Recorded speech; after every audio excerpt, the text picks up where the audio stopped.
The moment daytime TV officially self-destructed. Not with a bang, but with a viral video, a printed hoodie, and a record deal. Welcome to the Dr. Phil universe, where troubled teens become celebrities, addicts detox in front of a live audience, and therapy turns into a ratings war. But how the hell did we get here? How about that? Huh? Catch me outside, how about that? Catch you outside? Let's be real. You think you're immune to the manipulation of daytime television. You think, I don't watch that kind of trash. But deep down, because one day you click that YouTube thumbnail with a crying middle-aged woman and the title, Love Scams, a mother hooked by a catfish, and boom, you were hooked. 1 hour later, you're an expert on mental breakdowns, co-parenting, and why this woman thinks her oven is stalking her. The real challenge here, not why people watch Dr. Phil, but how he managed to convince millions over 2 decades that real therapy works best when broadcast between ads for antacids and fabric softener.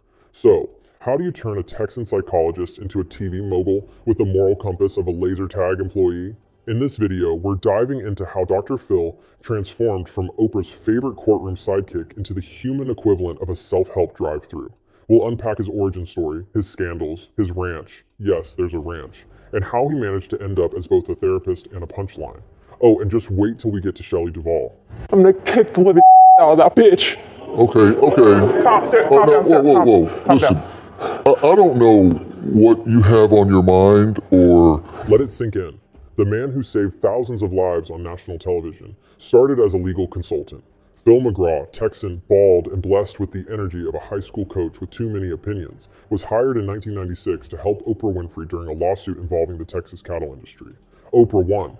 Phil got a segment. Viewers said, hey, this guy's deliciously passive-aggressive. And boom, Tuesdays with Dr. Phil was born. He wasn't just Oprah's favorite courtroom sidekick anymore. He was becoming a star in his own right. Even before launching his own show, Dr. Phil had tapped into the booming self-help market. Books like Life Strategies, 1999, Relationship Rescue, 2000, and Self Matters, 2001, made him a best-selling author.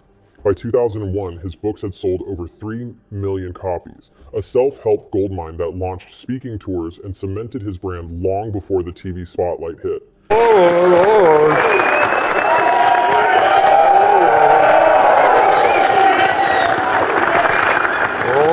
In 2002, he got his own syndicated talk show. One of the earliest episodes to go viral was the now infamous Cash Me Outside segment featuring 13-year-old Danielle Bregoli.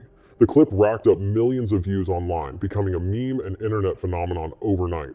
From day one, Dr. Phil was a ratings juggernaut. By 2007, it ranked just behind Oprah as the most watched daytime talk show in America, pulling in over 4 million viewers per episode. The show stayed in the top 5 for nearly 15 years, outlasting rivals like Maury and The Doctors with ease. Audiences tuned in to watch teens spiral out of control. Couples break up on camera, people convinced their cat was out to get them, possibly on orders from beyond the grave. And Phil? He sat there like a Texan Judge Judy, sharp suit, folded hands, ready to save lives, or at the very least sell ad space. In 2002, during the golden age of flip phones, chunky highlights, and Judge Judy marathons, there it was, Dr. Phil, the talk show.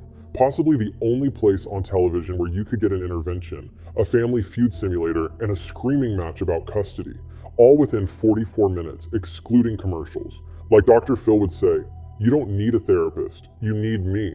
Sure, Phil, because who needs a licensed professional when you can be therapized by a bald man with the energy of a sports coach and the moral compass of an inflatable doll? Parent? Yes. Listen, I'm a parent and I get that. I'm trained as a clinical psychologist, a forensic psychologist. The magic was in the formula. Every episode was a carefully staged emotional car crash with just enough structure to call it therapy. The guests? Dads convinced their kids were in a cult. Moms convinced their daughters were stripping. Spoiler, they were. Teens selling stolen cars on Craigslist for crack. The audience? Ready to judge, ready to cry, and most of all, ready to scream at their TV, yes, Dr. Phil, give her hell. Dr. Phil didn't offer healing. He offered structure, a Texan tie full of judgment wrapped in folksy wisdom. Psychology Today once called it therapy theater, more spectacle than solution. 6 words that triggered more trauma than most custody battles. Each episode followed the now iconic formula: trauma, confrontation, solution. The typical setup? A guest arrived with a problem so over the top it felt scripted. My son Oren thinks he's a cyborg from the year 2050. Dr. Phil would dig in with a few probing questions, toss in a skeptical expression, and just like that, viral gold. The clips exploded online, and the sponsors couldn't be happier. And the kicker? Dr. Phil often sent guests off for professional help, which usually meant a stay at some dubious treatment facility, like Turnabout Ranch, a strange mix of therapy, reality TV, and literal horse manure. We'll get to that later, when we unpack the ranch, the pills, the booze, and the total collapse of ethical standards. Just when you thought, okay, this is it, this is the peak, came the next level. The Dr. Phil expanded universe. He continued to publish books, launched speaking tours, and yes, even sold weight loss supplements. Yes, the man who spent 90% of his screen time sitting down was selling pills to help people be more active. Spoiler, those supplements became the subject of a $10.5 million class action settlement in 2006. But hey, pocket change for a man with his own ranch, his own bookshelf, and his face on 18 different coffee mugs. So yes, Dr. Phil became a phenomenon. Oprah's Frankenstein, but with a microphone instead of a sword. He made mental health mainstream, packaged it like fast food, and sold it as infotainment.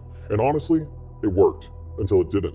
So there he sat, on his throne of moral high ground, money, and faux humility. Dr. Phil had millions of viewers, Emmy nominations, his own ranch, and a rather flexible definition of ethics. Oh, and in case you're wondering, no, Dr. Phil hasn't been a licensed psychologist since 2006, which means that for most of his TV reign, America's favorite therapist was legally just a bald guy with a catchphrase and a camera crew. But then, sometime in the mid-2010s, things started to crack. Not his knees, he's had those adjusted since 2009, but his image. It started small, a slip-up that lawyers diplomatically call a multi-million-dollar settlement with no admission of guilt. Enter the Shape-Up diet pills sold under the tagline, "Lose weight with the power of Dr. Phil." Problem, they didn't work. Worse, they sparked lawsuits. Solution, a $10.5 million payout in 2006, $4.5 million in cash, and $6 million in product credit.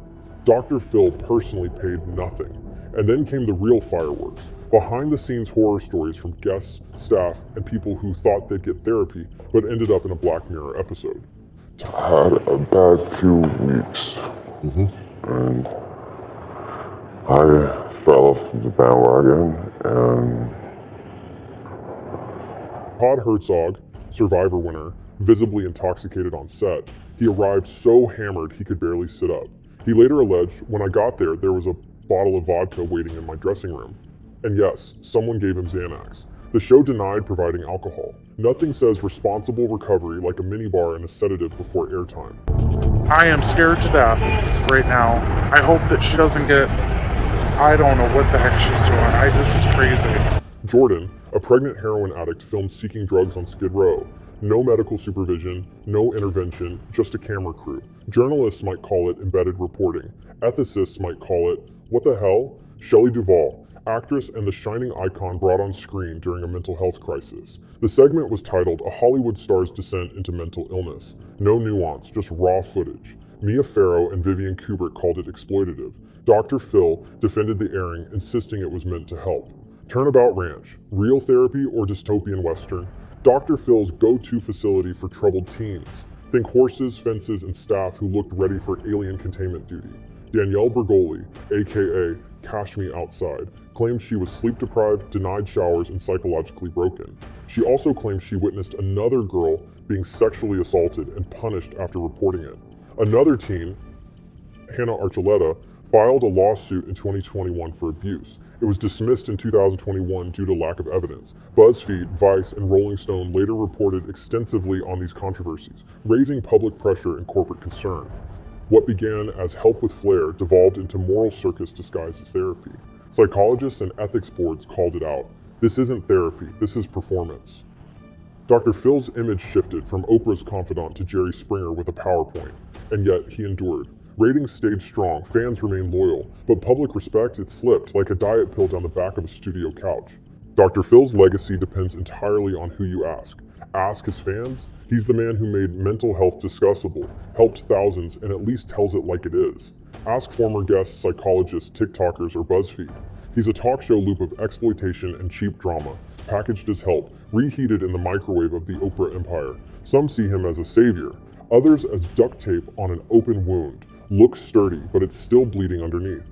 Let's be fair, Dr. Phil's show did help people. Therapies were offered, treatments paid for, kids were placed into care. According to his production team, over $35 million in therapy-related services were provided, most of it after the episodes aired. But also true, a lot of that happened after the cameras stopped rolling, after the audience went to lunch, after Twitter moved on. The real help came later, what you saw on screen, the preview of the breakdown, the close-up of the fight, the tear, not the therapy, not the healing, and that is how you turn therapy into theater. Maybe you're sitting there thinking, but isn't it good he gave people a platform? Sure, just like it's great to live stream open heart surgery while the surgeon negotiates a Red Bull sponsorship mid-operation. Good intentions aren't the same as good execution, and helping someone while cutting to 150 ads is not therapy. That's daytime television. So next time you wonder if a TV doctor really wants to heal your trauma or just wants the views, check if there's a close-up of your crying mom. If the answer is yes, run. And just like that, the doors close on America's favorite TV therapist. Was he a trailblazer? Maybe. Was he a walking business model with a mustache? Without a doubt. If this deep dive into the world of Dr. Phil made you laugh, cringe, or question reality just a little, please like the video. Subscribe for more takedowns of pop culture and television absurdity. And tell us into the comments which Dr. Phil episode is forever burned into your brain. Maybe it's the one where a woman calmly claimed she was God, 19 billion years old, and could cure cancer with her hands. Yes, that actually aired. And while we joke, let's not forget, behind every meme was a real breakdown, one that never asked for ratings. So if anyone ever turns to you and says, how's that working for you? Run. Because next stop is Utah, with a horse and a camera crew. In the end, Dr. Phil didn't heal America's pain. He syndicated it.